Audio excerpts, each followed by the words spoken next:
తిరుపతిలో అరహరి వీరమల్లు సినిమాకి సంబంధించి పెద్ద ఎత్తున వివాదం చోటు చేసుకోవడం జరిగింది. ఒక సినిమా థియేటర్స్ వద్ద అక్కడ లోపల టెక్నికల్ ఇష్యూ ఉన్న నేపథ్యంలో సినిమా మధ్యలో ఆగిపోవడం జరిగింది.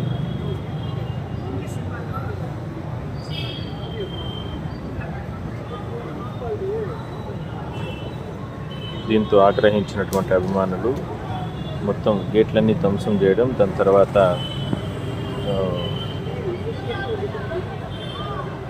థియేటర్ యాజమాన్యంతో వాగ్వాదానికి దిగారు. అయితే వెంటనే అప్రమత్తమైనటువంటి పోలీసులు ఘటనా స్థలానికి చేరుకుని అభిమానులందరినీ కూడా శాంతింపజేసే ప్రయత్నం చేశారు.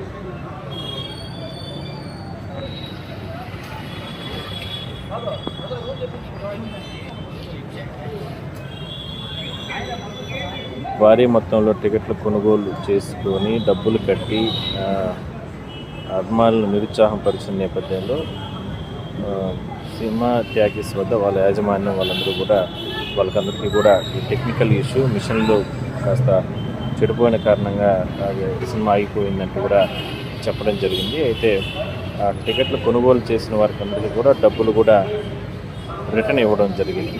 దీంతో